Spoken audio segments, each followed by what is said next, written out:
Hello friends, welcome in RKD पाठशाला। RKD पाठशाला फिर दोबारा लेके आया है आपके लिए बेहतरीन वीडियो तैयार करके सीबीएसई बोर्ड एग्जामिनेशन के लिए। क्लास 12th इकोनॉमिक्स का है, एक्सपेक्टेड क्वेश्चन मैक्रो इकोनॉमिक्स के हैं। पहली वीडियो में मैंने 15 क्वेश्चन बताए थे, अब दूसरी वीडियो फिर दोबारा से लेके आए हैं 15 क्वेश्चन की। 30 क्वेश्चन मैंने उसमें से सिलेक्ट किए हैं, इन्हीं में से बोर्ड में गारंटी है आने की संभावना है पूरी की पूरी इसमें से।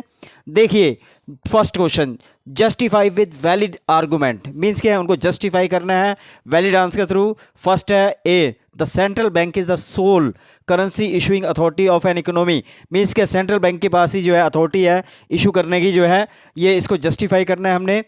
And B, money serves as a measure of standard of deferred payment, money जो है डेफर्ड पेमेंट के रूप में सर्व करता है, ये कैसे इसको जस्टिफाई करना है। Then second, difference between revenue receipt and capital receipt with example, difference between बताना है रेवेन्यू रिसिप्ट में और कैपिटल रिसिप्ट के अंदर एग्जांपल के साथ। थर्ड जो है, difference between physical deficit and revenue deficit, इसमें क्या है फिजिकल डेफिसिट और रेवेन्यू डेफिसिट में डिफरेंस है। Fourth, difference between autonomous and accommodating items, autonomous और अकोमोडेटिंग आइटम में डिफरेंस है।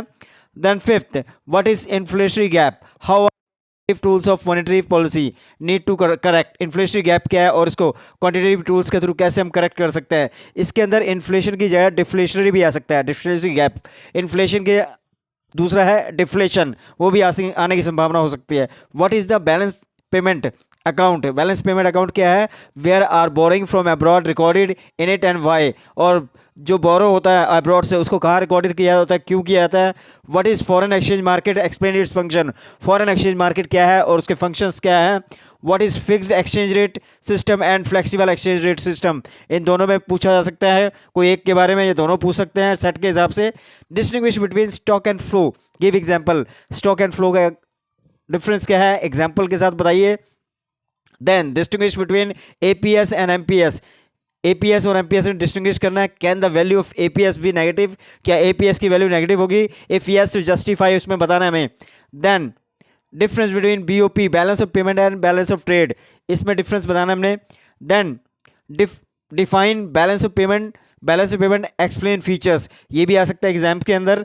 What is a positive externality, positive externality क्या है, give an example, how does it affect national income, कैसे ये नेशनल इनकम को इफेक्ट करता है, ये भी आ सकता है इसमें। Difference between direct tax and indirect tax, direct tax और इनडायरेक्ट टैक्स आ सकता है, इसके एग्जांपल्स पूछ सकते हैं। नॉर्मल रेजिडेंट है और सिटीजनशिप है, ठीक है, तो ये सारा इसमें से पूछ सकते हैं। और इसमें से ये भी पूछ सकते हैं क्वेश्चन आपको कि क्लासीफाई करना या ट्रू एंड फॉल्स में बताना कि कौन सी चीज़ नेशनल इनकम में, कौन सी चीज़ और डोमेस्टिक इनकम में इंक्लूड की जाती है, तो इसके अंदर पूछ सकते हैं। और इसके अंदर क्या है, नेशनल इनकम के अंदर से इनकम मेथड और एक्सपेंडिचर मेथड पे न्यूमेरिकल आता है 6 मार्क्स में, ठीक है। देन उसमें क्या है, फिजिकल डेफिसिट में से भी आ सकता है, पूछा सकता है, प्राइमरी डेफिसिट के अंदर से भी पूछा जा सकता है। और उसमें क्या है, एमपीएस और एपीसी वाले में से न्यूमेरिकल्स पूछे जा सकते हैं उसमें। तो क्या है, एमपीसी और एपीसी की एमपीएस और एमपीसी की वैल्यू दी होगी, उसके कारण भी हम उसमें न्यूमेरिकल कैलकुलेट कर सकते हैं। Now this is second video of macro economics, I hope you will like this. और अगली वीडियो जो होगी मेरी इंडियन इकोनॉमिक डेवलपमेंट की होगी। धन्यवाद।